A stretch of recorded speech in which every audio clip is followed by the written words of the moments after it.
Suhu.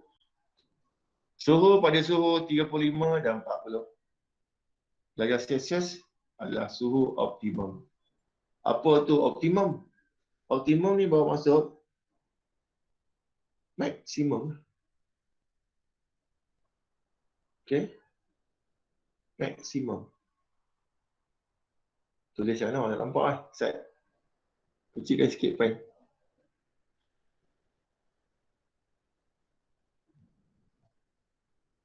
.5 dan okey. Boleh. Maksimum untuk tindakan bakteria. Maksudnya bakteria paling aktif, okey, pada suhu ni, suhu optimum ni. So suhu optimum bakteria yang paling bakteria suka adalah 35 darjah Celsius sehingga ke 40 darjah Celsius. Suhu badan manusia dalam lingkungan ni. Okay. Suhu badan. Suhu badan manusia.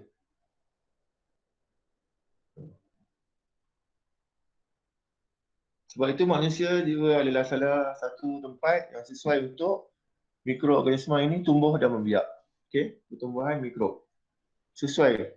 Kita sesuai dijadikan sebagai perumah oleh mikrob ini untuk dia orang membiak dalam badan kita. Jaga terutamanya virus lah. Okey, virus sebab tu senang membiak. Virus ni sangat cepat. Bakteria sangat cepat. Kulat pun boleh tumbuh kat badan kita, jadi gatal-gatal badan, tumbuh di permukaan kulit, jadi kurap, jadi panau. Okey, itu sebab serangan kulat lah. Dia sangat suka suhu pada manusia ni kerana berada dalam julat 35 ke 40, suhu optimum. Okey, ataupun suhu di mana bakteria itu membiak tumbuh secara maksimum. Okey. Keadaan suhu yang terlalu rendah. Okey, apa yang berlaku pada suhu terlalu rendah? Nampak Seperti yang terdapat dalam peti sejuk. Peti sejuk lah tempat dia, rujukan dia selalunya peti sejuk, dia sejuk. Suhu rendah lah. Dia akan merencatkan pertumbuhan mikroorganisma. Maksudnya menghalang pertumbuhan mikroorganisma. Kita beli ayam, ayam tu ada mikroorganisma. Okey, dah daripada pasar memang dah ada. Kita beli, kita cuci sikit-sikit, kemudian ada lagi. Kita cuci itu bukan cuci pakai sabun, kita cuci pakai air saja. Bila dah cuci, kemudian kita masuk dalam bekas, kita simpan dalam freezer, peti ais tingkat atas, bahagian sejuk beku. Bukan maksudnya waktu kita cuci itu semua mikrob dah habis, cuci tak. Kita cuci dengan air sahaja kan. So kita simpan, maksudnya ada juga mikrob yang tak yang masih bertahan pada makanan itu, kemudian dia boleh menyerang makanan itu, boleh merosakkan makanan itu bila-bila masa saja. So bila kita letak pada tempat suhu yang rendah macam peti sejuk, dia boleh tindakan dia akan perlahan dia akan stop. Dia tak mati, dia akan stop. So makanan itu tak dirosakkan. So boleh tahan dalam tempoh yang lama. Itu peranan peti ais. Dia bagi suhu rendah saja. Dia bagi suhu rendah kat makanan itu supaya mikroorganisma yang ada pada makanan itu tak boleh buat aktiviti dia. Tak boleh, aktiviti dia apa? Biasalah, merosakkan makanan lah. Dia tumbuh banyak-banyak, kemudian dia rosakkan makanan itu. Makanan jadi rosak.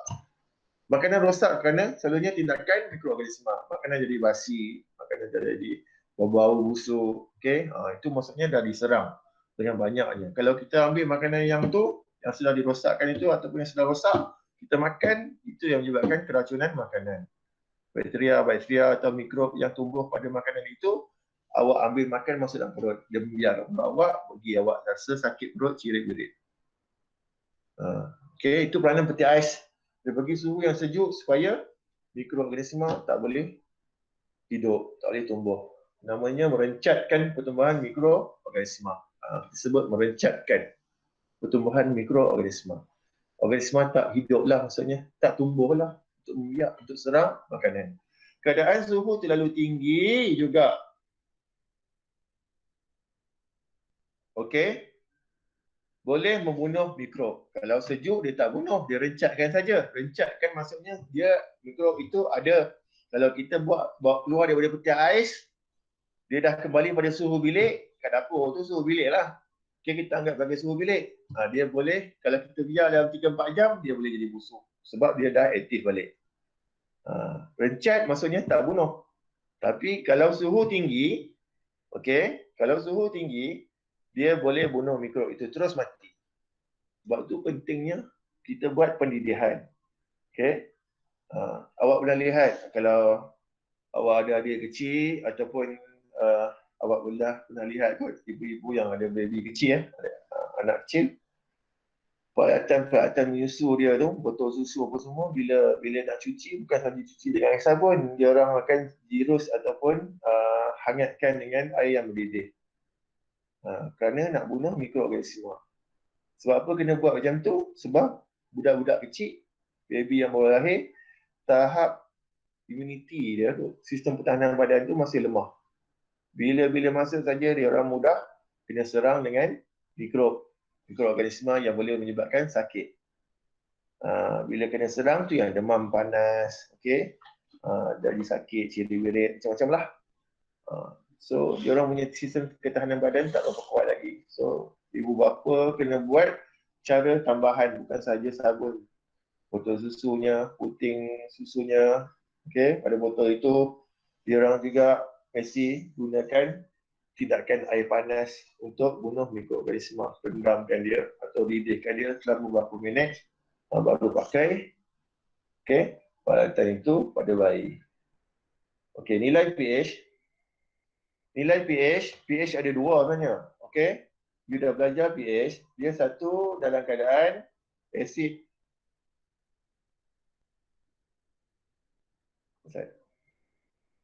Satu lagi dalam keadaan alkali. Nilai pH 7 neutral. Dia tak asid, dia tak alkali. Nilai pH ini yang paling optimum. Dah jumpa 2 kali optimum. Tadi suhu optimum 35-40, maksudnya keadaan suhu yang paling sesuai untuk mikroorganisma membiak dengan banyaknya. Nilai pH optimum pun sama juga. Disukai oleh mikroorganisma untuk membiak dengan banyaknya. Tumbuh dan membiak. Pertumbuhan tu maksudnya dia tumbuh lah, dia membiak lah. Baik, terdapat sebahagian mikroorganisma yang dapat hidup di persekitaran yang sedikit berasid dan berkali. Ada juga mikroorganisma yang mampu bertahan untuk keadaan yang sedikit berasid dan sedikit berkali. Sedikit maksudnya tak banyak. Tapi kalau keadaan betul-betul berasid atau betul-betul berkali, dia tak boleh. Dia tak boleh hidup. Dia tak boleh tumbuh. Dia tak boleh membiak. Kalau setakat sikit-sikit saja asid, sikit-sikit saja kali, dia masih boleh hidup. Sebab itu, kalau kita mandi, perasan tak sabun yang kita gunakan untuk kita sabun badan? Dia licin. Licin kan dan berbuih. Licin itu tandanya sabun itu bersifat alkali. Sifat alkali. Sabun kena berkali. Sebab itu badan kita bila terdedah dengan persekitaran satu seharian, pergi sekolah, balik sekolah ataupun you buat aktiviti di rumah, kemudian berpeluh lah, peluh-peluh apa semua, kemudian bakteria hingga kat badan awak, pada udara, menyebabkan badan awak berbau, berbusuk. So you kena mandi. Bila mandi, cara nak hilangkan bau busuk itu, nak buang sekali punca-punca yang menyebabkan bau busuk itu, bakteria lah satunya. Kita guna sabun. Sabun itu bersifat alkali yang kuat. Kuat sikit lah. Bukan sikit-sikit, kuat sikit. So, dengan cara kita pakai sabun yang beralkali itu, mikrob-mikrob, bakteria-bakteria yang ada pada kulit, pada badan awak, sebab tu awak buat aktiviti sebelum itu, telah boleh dihapuskan. Boleh disingkirkan daripada badan. Dan badan awak kembali wangi. Dah tak busuk. Begitu juga berus gigi. Berus gigi. Ubat gigi. Ubat gigi juga banyak ubat gigi bersifat alkali. Kerana apa? Dalam mulut kita ni banyak sisa-sisa makanan. Sisa makanan itu adalah sumber makanan bagi mikroorganisma, khususnya bakteria. Bakteria ini paling mudah, paling banyak dia udara. Awak tidur, awak dengan mulut, bakteria dah masuk mulut awak. So dia hinggap ke mulut awak, kalau ada sisa makanan yang you makan tak gosok gigi sebelum tidur, itu juga adalah makanan dia. Bila dia makan, bahan kumuh yang dia keluarkan itu adalah bersifat asid. Itu yang menyebabkan asid yang dikeluarkan itu dia hakis gigi awak. Okay? Menyebabkan gigi awak berlubang, rosak. Mulut awak pun berbau. So sebab itu bila bangun tidur, sebelum tidur gosok gigi, lepas tidur, bangun tidur, gosok gigi. Untuk guna mikroorganisma, khususnya bakteria. Dia tak suka berakali. Okay, berasid pun sama, dia tak suka. Okay, nutrien. Makanan lah. Okay, makanan. Kadar pertumbuhan, okay, mikroorganisma meningkat dengan kehadiran nutrien yang cukup. Okay. Siapa nama je mikroorganisma, dia ada perkataan organisma benda hidup. Organisma ni maksudnya benda hidup. Mikro itu kecil, benda hidup. Kita benda hidup, manusia benda hidup, haiwan benda hidup, tumbuhan benda hidup. Kita ni semua kategori yang besar. So ada benda hidup yang tak nampak. Kategori mikro. Itu mikroorganisma. Okay? Dikenali sebagai mikroorganisma, benda hidup yang kecil. So tak kira dia besar, tak kira dia kecil, tak kira dia nampak kita nampak. Kalau dia organisma, dia perlukan makanan, nutrien. Okay? Yang cukup untuk dia tumbuh dan membiak. Kalau tak cukup, dia tak membiak. Dia mati. Okay? Kita pun makanan kita kalau tak cukup, problem. Kita juga boleh mengalami kematian. Macam kes-kes di Afrika, kebuluran, tak cukup makan, okay, kurus kering, akhirnya ada yang mati sebabkan tidak cukup makanan. Kebuluran, disebut kebuluran. Kadar pertumbuhan mikroorganisma akan terencat. Okay? Maksudnya terganggu lah. Pertumbuhan dia akan terganggu walaupun dengan kehadiran nutrien apabila faktor lain seperti kelembapan, cahaya, suhu dan nilai pH adalah terhad. Kalau nutrien ada pun cukup, okay? Kalau nutrien banyak kita bagi kat dia pun, tapi faktor-faktor lain ini, kelembapan, cahaya, okay, suhu dan nilai pH ini terhad, maksudnya diganggu, dia pun tak boleh nak tumbuh. Dia akan terencat juga. So, bukan saja makanan, dia kena lihat juga faktor kelembapan juga. Kalau tak sesuai, tak boleh tumbuh. Tengok juga cahaya. Kalau cahaya terang sangat, kalau dia bukan dalam kategori alga yang ada klorofil, dia tak boleh hidup. Okay? Macam bakteria dengan kulat. Okay? Dia mati kalau kena cahaya yang banyak. Sebab dalam cahaya itu ada sinar atau unggu. Dan nilai pH kalau diganggu, makanan banyak pun tapi nilai pH dia berasid sangat atau berakali, kawasan tempat dia duduk tu tak boleh hidup juga. So maksudnya itulah, kalau ada makanan sekalipun yang cukup tapi ada faktor-faktor lain ini kacau, maksudnya diganggu, maka dia masih juga terencat juga pertumbuhan dia. Okay, baik.